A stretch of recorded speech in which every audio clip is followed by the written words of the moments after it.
राधे राधे। कल हमने श्रवण किया कि प्रेत आत्मा जो पापी आत्मा होती है, जो पूरे जीवन भर पाप ही पाप करती है, कोई धर्म कार्य नहीं करती, उसको यमदूत कैसे लेने आते हैं। अंत चरण के अंदर वो बिस्तर पर गिर जाता है और मृत्यु की भीख मांगता है। ऐसी उसकी अवस्था हो जाती है, चाहे वो कितना भी बुरे कर्म से जितना चाहे उतना धन अर्जित करता हो, चाहे वो कितना भी उसने सुख का भोग क्यों ना किया हो, अंत चरण के अंदर आकर उसको सभी पापों का प्रायश्चित पहले शरीर के अंदर करना पड़ेगा। ये उसका ब्याज है। आगे मूल बताता हूँ आपको। फिर यमदूत आएंगे, उसको खींचेंगे, खींच कर बाहर निकालेंगे, उसका अंगूठे जितना शरीर हो जाएगा, अंगूठे मात्र जितना शरीर हो जाएगा। इसके अंदर यमदूत फंदा बांधेंगे गले के अंदर, और फंदा बांधकर उसे घसीटते हुए यमलोक को लेके जाएंगे, जिसके बीच के अंदर उसे कुत्ते काटेंगे, घड़ियाल नोचेंगे। इस प्रकार उसे नोचते हुए यमलोक लेके जाएंगे और यमराज जी के दर्शन करवाकर, उसे नरकों के दर्शन करवाकर, नरक दिखाकर, अभी भोगवाया नहीं है, केवल दिखाकर, उसके पश्चात उसे वापस 2 मुहूर्त के अंदर उसे वापस मृत्यु लोक में लाया जाएगा और फिर उसके घर में छोड़ा जाएगा, परंतु कुत्ते की तरह बांधकर। यमदूत अपने हाथ में उस फंदे को रखेंगे, जैसे ही वो इधर उधर कहीं जाने की का प्रयास करेगा, उसको पकड़कर खींच लेंगे।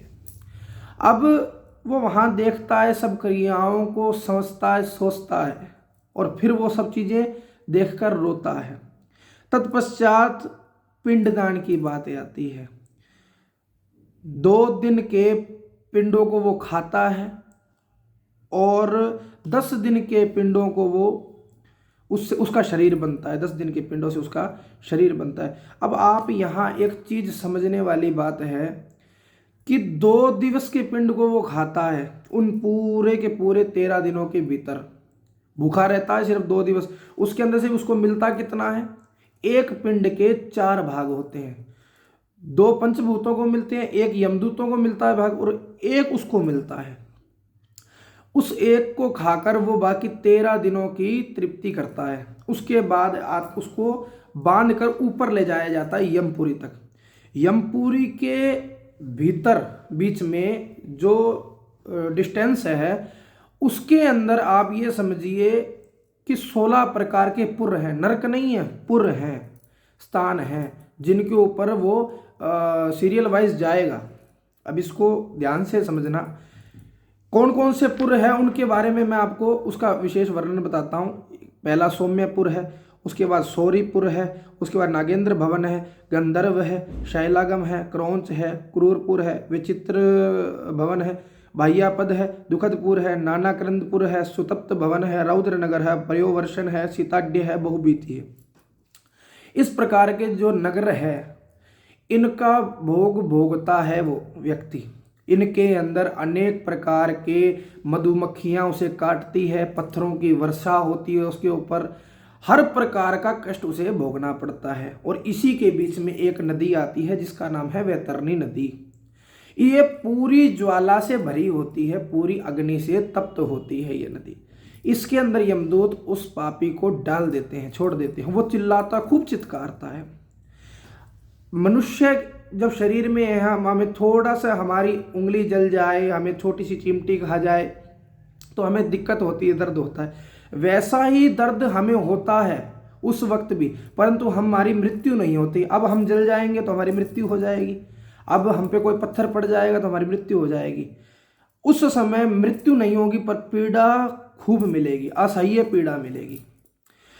उसके बाद जब वो वैतरणी नदी में चिल्लाता है तो ऊपर यमदूत खड़े हंसते हैं, और वहाँ पर मल्लाह आते हैं, नाव चलाने वाले आते हैं अपनी नाव को लेकर, और उससे कहते हैं अगर तूने गौदान की है तो हम तुझे ये नदी पार करवा देंगे, बैठ जा। और जब वो याद करता है कि उसने ऐसा कोई कार्य नहीं किया, क्यों नहीं किया?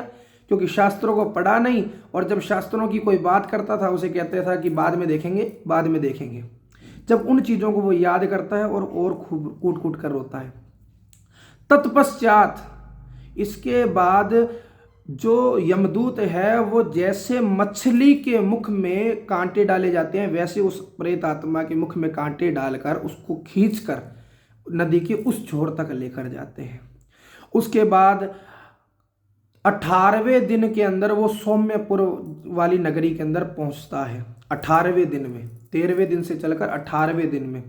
और मासिक श्राद्ध के जो भोजन मिलता है उसको खाकर वो अपना भरण पोषण करता है। और कुछ लोग जो होते हैं जिनको मासिक श्राद्ध का पता नहीं है और पिंडों का पता नहीं है, वो लोग 4 दिवस के अंदर ही सारा कर्म कर कर पूरा खत्म कर देते हैं सब कुछ। अब ये चीज़ सोचो कि आपके वो 4 दिन को बचाने के लिए, बाकी का आपका समय बचाने के लिए, पैसे बचाने के लिए आपने एक आत्मा को पूरे कल्प के लिए बांध कर छोड़ दिया।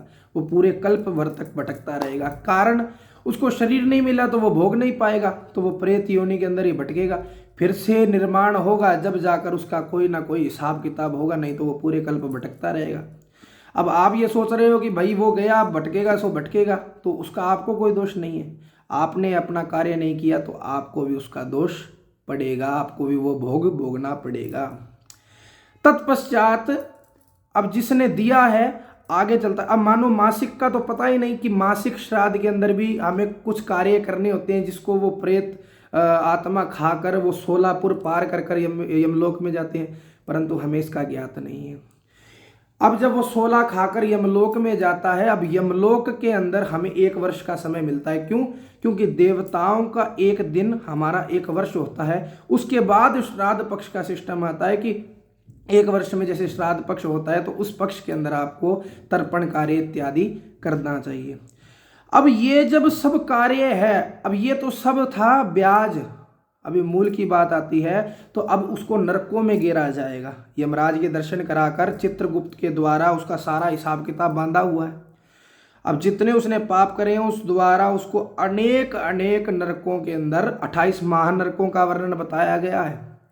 रौरव, महारौरव इत्यादि 28 महानरकों का वर्णन, उन नरकों के अंदर फेंका जाएगा।